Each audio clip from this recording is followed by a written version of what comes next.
Olá! Hoje a igreja celebra um grande acontecimento que foi determinante para as grandes ações evangelizadoras, vamos dizer assim, das primeiras décadas da igreja. Trata-se da festa da conversão do grande apóstolo São Paulo. Antes de aceitar Jesus em sua vida, perseguiu, prendeu e torturou muitos discípulos do Mestre. Ouça então agora a leitura de um texto onde, de forma, vamos dizer assim, poética, literária, o próprio apóstolo Paulo partilha suas experiências com Jesus, o Shalom do Pai. Esse foi um texto escrito e publicado no site da nossa comunidade Shalom, um texto da minha autoria, Rodrigo Santos, e que desejo de todo o coração que ele possa te edificar. Ouça então com atenção a partilha íntima desse grande evangelizador, apóstolo São Paulo. Perseguição. Se você procurar mesmo nos dicionários modernos disponíveis, nenhuma definição daria conta de expressar e definir minhas atitudes diante dos servos e discípulos de Jesus. Hoje em dia, vocês falam muito de bullying, na maioria dos casos entre jovens, crianças na escola. Tem ainda o chamado cyberbullying, quando alguém persegue outra pessoa por meio de recursos virtuais, por uma razão em particular, seja esta secreta ou aleatória.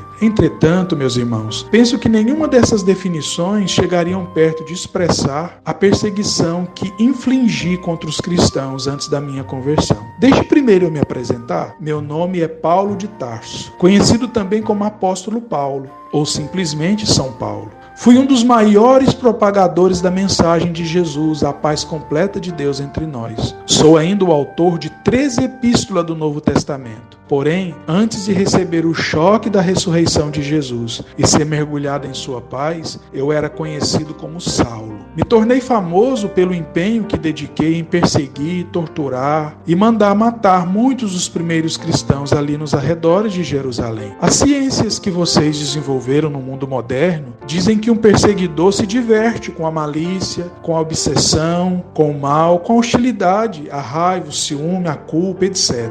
De fato, o objetivo de um perseguidor é ter controle sobre outras pessoas, motivado por diversos movimentos interiores. Por vezes, ele usa como recurso o medo, de modo que vai pouco a pouco se apoderando de todos os aspectos da vida do outro. Confesso, meus irmãos, que no meu caso, essas coisas que as ciências modernas de vocês tentam explicar, dentro de mim se disfarçava de zelo, de amor e de respeito pelas leis e tradições do meu povo. Nasci no ano 5, em Tarso, na Cilícia, região que vocês chamam atualmente de Turquia. Esse era um próspero centro mercantil e intelectual de domínio romano. Meus pais eram judeus, mas gozavam dos privilégios da cidadania romana. Passei os primeiros anos da minha vida em meio à comunidade judaica, frequentando escolas da sinagoga, tornei-me tecelão. Um antigo costume do meu povo era de ensinar às crianças algum trabalho útil. Ainda então adolescente, fui enviado a Jerusalém, pois o interesse dos meus pais era que eu me familiarizasse de modo profundo com a religião e a cultura do meu povo hebreu. Em Jerusalém estudei no Templo de Salomão, reedificado e embelezado por Herodes Agripa, o governador da Palestina na época. Por 5 anos fui educado e formado por Gamaliel, um dos rabinos mais influentes que havia. Além da Torá, estudei a tradição oral, um conjunto de regras de nosso povo que regulava todas as atividades cotidianas. No fundo, meus irmãos, eu fui preparado para tornar-me um rabino do grupo mais tradicional da fé judaica. Concluí meus estudos e retornei a Tarso. Ali então alternava meus trabalhos na sinagoga e na fabricação de tendas, serviço que prestava na companhia do meu pai. Tanto que se você ler nas escrituras, você verá que meu nome aparece pela primeira vez numa ocasião muito forte e significativa. Foi justamente quando assassinaram Estevão, um fiel servo de Deus que anunciava o nome de Jesus e sua salvação. Após apedrejarem Estevão com minha aprovação, depuseram suas vestes ensanguentadas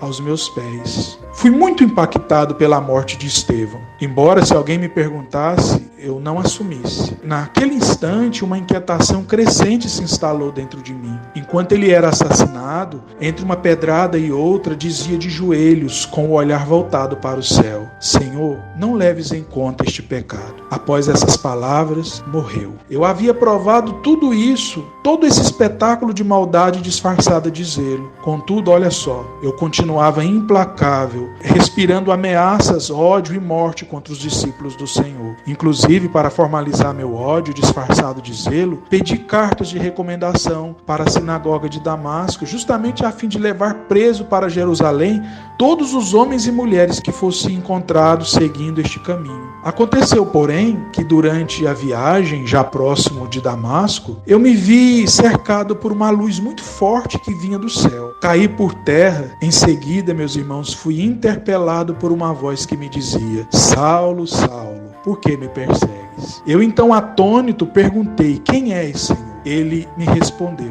mais ou menos com essas palavras: eu sou Jesus a quem tu persegues. Como é duro para ti deixar de ser teimoso e alterar tua opinião e ponto de vista a meu respeito e dos meus discípulos. Fiz-lhe ainda outras perguntas que orientou tudo o que eu realizaria a partir de então. Senhor, o que queres que eu faça? Ele me respondeu: levanta-te, entra na cidade, ali direi o que deves fazer.